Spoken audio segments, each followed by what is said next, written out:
হ্যাঁ, চলুন চলুন চলুন চলুন। 31/১২/২০১৬ তারিখ ঢাকা সেন্ট্রাল জিএমডি কর্তৃক আয়োজিত উক্ত জিএমডির আওতায় কয়েকটি সাবস্টেশন রামপুরা ২৩০, উলন ১৩২, মানিকনগর ১৩২, মানিকনগর ২৩০, গুলশান ১৩২ কেবি সাবস্টেশন। তো আমাদের এই সাবস্টেশনগুলো থেকে আয়োজিত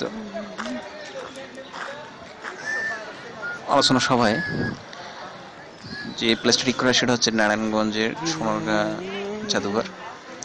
তো এই জাদুঘর দেখা আমাদের উদ্দেশ্য ছিল, তবে সুযোগ পেলে আমরা বাংলা তাজমহল পেড়াবো গ্রামের, নারায়ণগঞ্জের পেড়াবো গ্রামের নতুন করে হয়েছে, অনেক টাকা দিয়ে এটা করা হয়। তাজমহলের মানে তাজমহলের মতো, কিন্তু অ্যাকচুয়ালি তাজমহল তো তাজমহলই, এটা দ্বিতীয়বার হয় না। তবে আমরা দেখতে গেছিলাম পরে।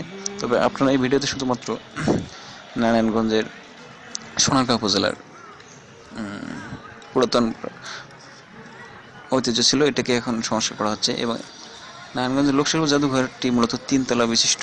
এখানে বিভিন্ন তলা, প্রথম, দ্বিতীয়, তৃতীয় তলায় বিভিন্ন রকম প্রাচীন জিনিসপত্র আছে, যা আমরা দেখছি, কিন্তু আপনারা এই ভিডিওতে দেখতে পারবেন না।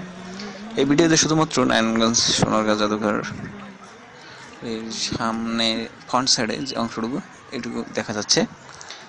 তো আমরা এই অনুষ্ঠানে অনেক আনন্দ করেছি। তার যেগুলো করে আমরা আনন্দ পেয়েছি সেগুলো হচ্ছে খাওয়া দাওয়া, খেলাধুলা, সিং ইত্যাদি ইত্যাদি ইত্যাদি। তো আমাদের অনুষ্ঠানের প্রধান অতিথি ছিলেন শরফুদ্দিন স্যার, মিজানুর রহমান স্যার, জানে আলম স্যার, তাজুদুল ইসলাম স্যার এবং আমার সহপাঠীবৃন্দ, বিভিন্ন সাবস্টেশনের এসএই অর্থাৎ সাব অ্যাসিস্ট্যান্ট ইঞ্জিনিয়ার। তো এটা নারায়ণগঞ্জ যে সোনারগাঁও, তো এটা আসলে খুবই একটা ভালো জায়গা। মানে আমি এর আগে এটা আসলে দেখি নাই, এটা ভাবছিলাম যে এটা খুবই ভালো হবে কিনা জানি না, তবে দেখে মনে হলো খুবই ভালো আর কি। তো আপনারা এই অংশে শুধুমাত্র এই বর্ণনাটুকু বললেন, পরের অংশে আপনাদের আমি ডিটেল জানাবো।